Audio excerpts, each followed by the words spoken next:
साथियों, जैसा कि आप जानते हैं कि इस वक्त नवरात्रा चल रहा है और 17 अप्रैल को रामनवमी, राम जी का जन्मदिन मनाया जाएगा।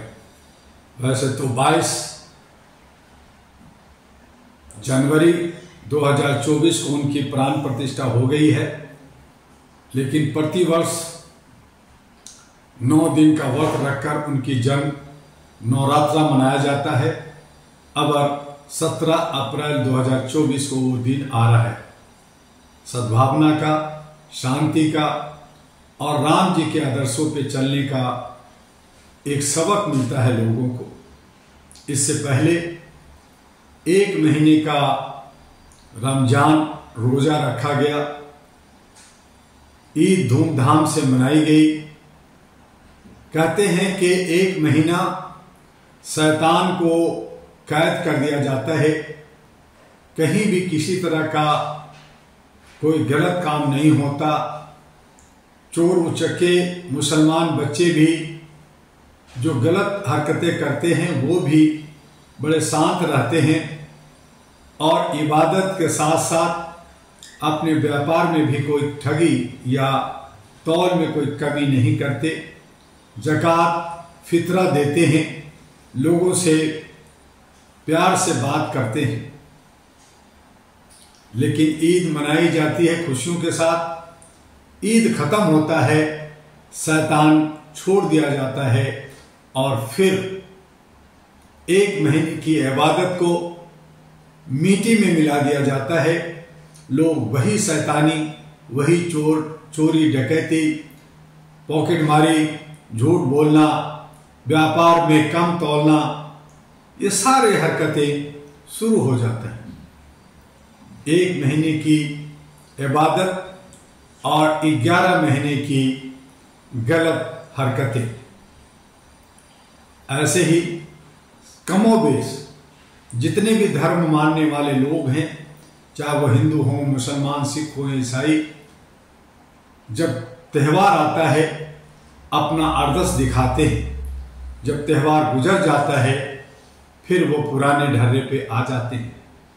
आज कमोबेश हमारा भारत जो लोकतंत्र है, जो हमारा धर्मनिरपेक्ष राज्य है, जहां सभी धर्मों को गले मिला करके हमें चलना चाहिए, जीना चाहिए, प्यार और मोहब्बत लुटाना चाहिए। प्यार की नगरी भारत, सौहार्द की नगरी भारत, विश्व कुटुंब की नगरी भारत। खून खून हो जाता है, लहूलुहान हो जाता है। 5 साल हम सब लोग जो है अपनी मांगे, अपनी जो है धरना प्रदर्शन, रोना धोना, गलत सलत, एक दूसरे पे दोषारोपण, एक दूसरे को बदनाम करना, एक दूसरे को ईडी, इनकम टैक्स, सीबीआई का डर दिखाना, अपना हेकड़ी दिखाना, एक दूसरे को भाई बहन नहीं समझना, बलात्कार, शोषण, उत्पीड़न सब अपना अधिकार समझते हैं।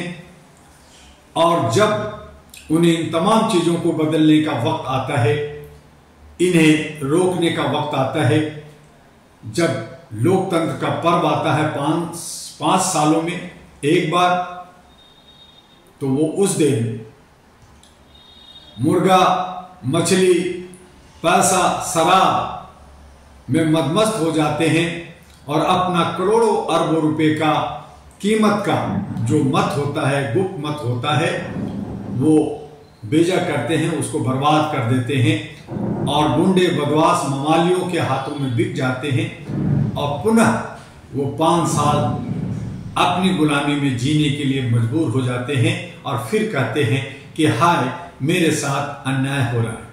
तब उन्हें मानवाधिकार याद आता है, तब उन्हें कोर्ट कचहरी से दया याच करते हैं। तो ये सारी चीजें हमें समझने की जरूरत है। हम जिस तरह से 1 महीना इबादत करके ईद खुशियां मनाए, हमें 12 महीने तक वो खुशियां कायम रखनी चाहिए। वही सोच, वही उमंग, वही एक भाईचारा रखनी चाहिए। जिस तरह से हम 9 दिन नवरात्रा में व्रत रखते हैं, पूजा पाठ करते हैं, राम जी की जन्मदिन मनाते हैं, तो उन आदर्शों को लेकर ऐसे ही बहुत सारे त्योहार, इन आदर्शों को याद दिलाने के लिए बहुत सारे हमारे सांस्कृतिक कार्यक्रम, बहुत सारे हमारे राज्य स्तरीय और अंतर्राष्ट्रीय स्तर के बहुत सारे दिवस मनाए जाते हैं, जो ये याद दिलाते हैं कि हम सब एक हैं, हम सबको एक रहना चाहिए और भाईचारा कायम रखना चाहिए। हम मनुष्य हैं, मनुष्यता हमारा मानवता हमारी मुख्य धर्म है, उन्हीं धर्मों के इर्द गिर्द रहना चाहिए। लेकिन हम ऐसा नहीं होते, हम बहकावे में आकर के चंडाल की चौकड़ी और जो असुर लोग हैं, जो शैतान लोग हैं, वो हमें बहकाते हैं और उनके बहकावे में आकर करके हम कहीं न कहीं भटक जाते हैं। उससे हमें बचना हो। साथ में जब हम अपने देश में रहते हैं तो देश से प्यार करना होगा। हमें एक राष्ट्रभक्ति आनी चाहिए। जिस तरह से हम धर्म भक्ति रखते हैं, आस्था रखते हैं, उसी तरह से हमारा राष्ट्रभक्ति भी अव्वल और प्रथम होनी चाहिए। क्योंकि अगर राष्ट्र नहीं रहेगा तो समाज नहीं रहेगा, समाज नहीं रहेगा तो परिवार नहीं रहेगा, और परिवार नहीं है तो हम नहीं हैं। लेकिन आज हर कोई इंडिविजुअल हो गया है, हर कोई व्यक्तिगत सोचने लगा है। पैसा पैसा पैसा, दुनिया जाए भाड़ में। चाहे बलात्कार होता है, चाहे दंगा होता है, चाहे लोग लूटते हैं, चाहे वो मरते हैं, चाहे वो मारे जाते हैं, उनसे हमें लेना देना क्या। आज 85% बहुसंख्यक कहते हैं कि मेरा हिस्सा चाहिए, लेकिन उन 85% के हिसाब से जहां 150 करोड़ की आबादी है, वहां पे 85% 100 करोड़ से ज्यादा हिस्सा बनता है। उनमें 543 जनप्रतिनिधि नहीं है। सभी लोग 3000 साढ़े 3000 पार्टियां, 42 लाख एनजीओ संस्थाएं बना करके अपनी अपनी हेकड़ी दिखाते हैं और कहते हैं कि मेरे समाज को हक और अधिकार नहीं मिल रहा, हमें आर्थिक आजादी नहीं मिल रही है, हमें सामाजिक भागीदारी नहीं मिल रही है। मिलेगा कैसे?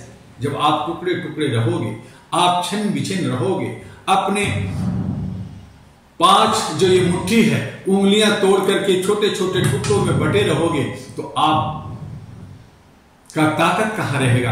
आपकी उंगलियां नहीं रहेंगी तो ना आप खाना खा सकते, ना आप लड़ सकते, ना कोई चीज उठा सकते, ना आप हक मांग सकते। तो आप अपने उंगलियों को मुट्ठी में ताकत बनाइए और ताकत बना करके लड़ना सीखिए। कहीं ना कहीं समझौता करना होगा, कहीं ना कहीं अपने आप को पीछे ले जाना होगा, कुछ लोगों को आगे ले जाना होगा। और इन तमाम लोगों को, अगर बहुसंख्यक लोग जो अपने हक अधिकार चाहते हैं, उनको 543 को आगे ले जा करके बाकी सभी ड्रॉप करें और बाकी कहें कि ये हमारे कैंडिडेट अच्छा है, हमारे लिए बेहतर है, ये हमारे जनप्रतिनिधित्व कर सकता है। उनको, चाहे वो इंडिपेंडेंट हो, चाहे छोटी पार्टी हो, बड़ी पार्टी हो, कोई भी हो सकता है, लेकिन वो आप सूझबूझ के साथ चुनते हैं तो आपका लोकतंत्र बचता है। जो लोग जिनसे आप लड़ते हैं कि ये स्वर्ण है, ये हमारे ऊपर 3-5% वाले लोग जो हैं लगातार मुझ पर शासन करते हैं। क्यों करते हैं? क्योंकि वो संगठित हैं और संगठित होकर के 543 अपना उम्मीदवार दमखम के साथ उतारते हैं और उनको साथ देते हैं, और आप भी उन्हीं की जय जयकार करते हैं। इसलिए वो आप पे हावी होता है, आप पे शासन करता है। और यही हालत कमोबेश सभी राज्यों के विधानसभा में भी होता है। हमारे निचले स्तर पे मुखिया, सरपंच और जो हमारे जो कॉर्पोरेटर होते हैं, उनमें भी यही हालत होता है। नतीजा है कि उनमें से कुछ लोगों को अगर बची हुई टुकड़ा रोटी मिलता है तो वो सोचते हैं कि मुझे तो बहुत मिल गया, और उसी समाज में जाकर के अपनी हेकड़ी दिखा करके जो लोग आज तो यहां तक कि नाम भी जो क्षत्रिय सिंह रखते थे, जो है पठान खान रखते थे, आज हर कोई खान लिखने लगा, हर कोई सिंह लिखने लगा, हर कोई शर्मा लिखने लगा। तो वो भी अपने जात को छुपाना चाहते हैं, अपने धर्म को छुपाना चाहते हैं, अपने वर्ण को छुपाना चाहते हैं। फिर आप अधिकार की बात करते हैं। तो ये सोचना होगा और सोचते हुए अपने को संभालना होगा, और संभालते हुए अपने तमाम लोगों को, चाहे वो शर्मा हो या वर्मा, खान हो या पठान, मलिक हो या सैयद, चाहे कोई भी हो, है वो मानव, है वो इंसान, और इंसानियत को समझते हुए हमें प्यार करना सीखना, उसे बढ़ना चाहिए। और इसके लिए मैंने 7 लोकसभा और 7 विधानसभा भारत के अंदर देखा है, समझा है, उनके बीच में रचा बसा है। और इसीलिए मैं कहता हूं कि लोकतंत्र को बचाना है तो आपको समझौता करना होगा, कहीं ना कहीं अपने अहम को मारना होगा, कहीं ना कहीं अपने गुस्से को पीना होगा, और मिलकर करके एक दूसरे के बीच में से अच्छे और सच्चे उम्मीदवार, पढ़े लिखे समझदार, जो देश के लिए काम करता हो, जो सामाजिक काम किया हो, और कम से कम 10-20 साल सामाजिक काम किया हो, वो नीट और क्लीन हो, वो जो है समाज के अंदर अपनी एक छाप रखता हो, ऐसे लोगों को अपना जनप्रतिनिधि बनाइए, अपना नौकर बनाइए, अपना चौकीदार बनाइए। ये मैंने बार बार कहा, सभी वीडियो में कहा, और इस वीडियो में भी कह रहा हूं कि आप अपने अच्छे सच्चे उम्मीदवार चुनिए। आपका मुस्तकबिल, आपके जो जिंदगी, वही सुधार सकता है। अगर आपने गलत चुना और आप हाय तौबा मचाते हैं, रोते हैं, तो कहीं ना कहीं हमारी और आपकी गलती है। अगर हम माता पिता हैं, हम राजा हैं, जनार्दन हैं, तो हमारे बच्चे की परवरिश कैसे हो, हमारे बच्चे कैसे रहें, ये हमें सोचना होगा। हमारा नौकर कैसा हो, हमारा चौकीदार कैसा हो, ये हमें सोचना होगा, ना कि उनको वो सोचते हैं और आप उनके जाल में फंसते हैं। तो यही सोच हमें जो है जनता जनार्दन से जनता रंक बना देता है। हम गरीब होते हैं, हम फटाल होते हैं, और हमारे ऊपर कोड़े बरसते हैं, और हमारे ऊपर जुल्म होते हैं। तो जुल्म का जो दायित्व है, जुल्म का जो दोषी है, वो हम आप हैं, जनता है, ना कि हमारे जनप्रतिनिधि। जैसा हम बीज बोएंगे वैसा ही हमें फल मिलेगा। हम अच्छा बीज बोएंगे, अच्छा फल मिलेगा। इस कहावत को चरितार्थ करने के लिए हम सबको सोचना होगा। और आइए, जो आपके लिए 37 वर्षों से all India human rights association जो मानवता के लिए लगातार काम किया, लोगों को जोड़ने और लोगों को जागृत करने के लिए काम किया, भारत के 36 राज्यों में और भारत से बाहर विदेशों में 14 से 15 देशों में हम लोग काम कर रहे हैं। करोड़ों लोग इस पे लोग लगे हुए हैं। लेकिन उसके बावजूद अगर हम धर्म, कर्म, जात पात और समुदाय में बटे रहेंगे तो हमारी नुकसान होगा, हमें ही कमजोरी मिलेगी। इसलिए आइए, अहरा आपका वेलकम स्वागत करता है। एक कदम आगे बढ़ करके हमने अहरा नेशनल पार्टी, जो all India human rights national party ANP, वो इसलिए बनाया ताकि आप हम में से कोई सेवक और चौकीदार बेहतर बने, और देश का संविधान के अंदर जो खतरा है, हमारे जो लोकतंत्र जो खतरे में है, उनको बचाया जा सके, और हमारे सबका साथ और सही मायने में सबका विकास, देश का विकास और विश्व कुटुंब का हम लोग जो है उसका सम्मान करते हुए सर्वजन हिताय मानवाधिकार, सर्वजन हिताय मानवाधिकार के नारा लेते हुए हम सब अपनी हक आजादी, आर्थिक आजादी और सामाजिक भागीदारी को लेने के लिए एकजुटता दिखाएं।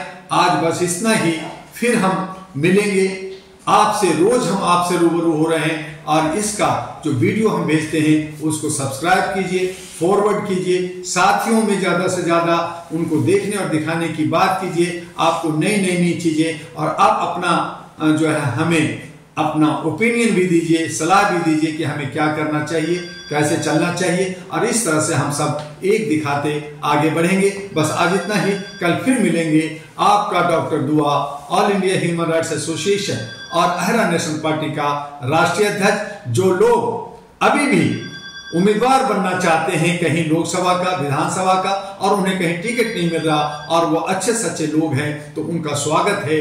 अहरा नेशनल पार्टी के हेडक्वार्टर दिल्ली में उनको फ्री में टिकट मिलेगा। सहायता जो हो सकता है जरूर किया जाएगा, लेकिन पहले अपना मन बनाइए और दिल्ली हेड कार्यालय से जल्दी संपर्क कीजिए। मैं भी बाहर के टूर पे रहता हूं, जल्दी आपसे मिलूंगा। आपका डॉक्टर दुआ। पुनः कल मिलते हैं। नमस्कार, जय हिंद, जय भारत।